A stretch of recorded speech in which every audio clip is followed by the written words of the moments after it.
ஹரே கிருஷ்ணா பக்தர்களே, சுத்த பக்தி இணையதளத்திலிருந்து ஒரு கட்டுரை. யாரால் கிருஷ்ண உணர்வை புரிந்து கொள்ள முடியாது?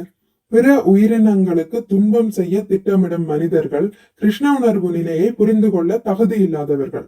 பகவானுக்குரிய உன்னத அன்பு தொண்டாகிய ஆட்சியில் நுழைய முடியாது. மேலும் உள்நோக்கத்துடன் மிகவும் செயற்கையாக ஆன்மீக குருவிற்கு அடங்கி நடக்கும் மாணவர்கள் என்போர் உள்ளனர். அவர்களால் கிருஷ்ண உணர்வு நிலை அல்லது பக்தி தொண்டை புரிந்து கொள்ளவும் முடியாது.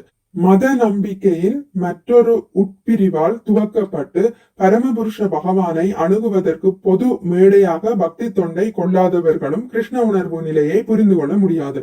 சில மாணவர்கள் நம்முடன் சேர்வதற்கு வருகின்றனர் எனும் அனுபவம் நமக்கு உண்டு. ஆனால் சில குறிப்பிட்ட வகையான நம்பிக்கையில் ஒரு புறச்சாய்வாக இருப்பதால் அவர்கள் நமது பாசறையை விட்டு சென்று பாலைவனத்தில் விடப்படுகிறார்கள். உண்மையில் கிருஷ்ண உணர்வு நிலை ஒரு கிளை பிரிவினரின் மத நம்பிக்கை இல்லை. அது பகவானையும் அவருடனான நமது உறவையும் புரிந்து கொள்வதற்கான கற்பிக்கும் முறையாகும். இந்த இயக்கத்தில் யாரும் தப்பெண்ணம் இன்றி சேரலாம். ஆனால் துரதிர்ஷ்டவசமாக வேறு மாதிரி உணர்பவர்களும் இருக்கின்றனர். அதனால் அந்த மனிதர்களுக்கு கிருஷ்ண உணர்வின் உண்மையினை அறிவுறுத்தாமல் இருப்பது நல்லது. பொதுவாக உலோகாயதவாதிகள் பெயர், புகழ், உலக பயன் இவற்றின் பின் செல்பவர்கள். அதனால் இந்த காரணங்களுக்காக கிருஷ்ண உணர்வு நிலையை ஒருவர் மேற்கொண்டால் அவரால் இந்த தத்துவத்தை ஒருபோதும் புரிந்து கொள்ள இயலாது. அந்த மனிதர்கள் மத கோட்பாடுகளை சமூக அலங்காரமாக எடுத்துக் கொள்கிறார்கள். சிறப்பாக இந்த காலத்தில் அவர்கள் தங்களை சில பண்பாட்டு நிறுவனத்தில் பெயருக்காக மட்டும் சேர்த்துக் கொள்கிறார்கள். அந்த மனிதர்களாலும் கிருஷ்ண உணர்வு நிலை தத்துவத்தை புரிந்து கொள்ள இயலாது.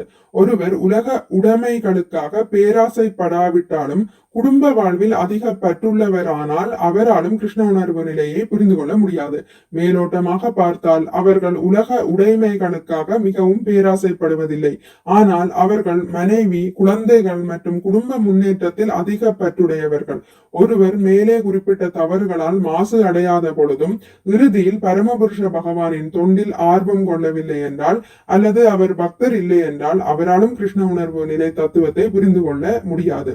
கிருஷ்ண உணர்வை புரிந்து கொள்ள இயலாதவர்கள். சிறு குறிப்பு, சுருக்கம். முதலாவது, பிற உயிரினங்களுக்கு துன்பம் செய்ய நினைப்பவர்கள், வன்முறையான மனநிலையுடன் இருப்பவர்கள் பகவானுக்குரிய உன்னத அன்பு தொண்டில் நுழைய முடியாது. இரண்டாவது, செயற்கையாக ஆன்மீக குருவிற்கு அடங்கி நடக்கும் மாணவர்கள், வெளிப்படையாக பணிவு காட்டினாலும் உள்ளுக்குள் உண்மையான அர்ப்பணிப்பு இல்லாதவர்கள். அவர்களால் பக்தி தொண்டை புரிந்து கொள்ள இயலாது.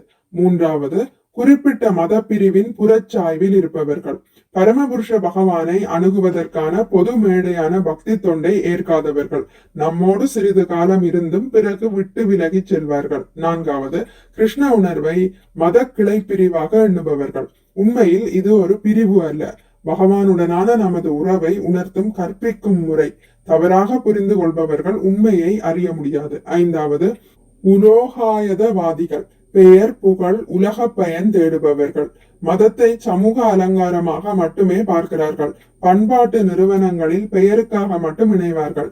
இவர்களாலும் கிருஷ்ண உணர்வு நிலையை புரிந்து கொள்ள முடியாது.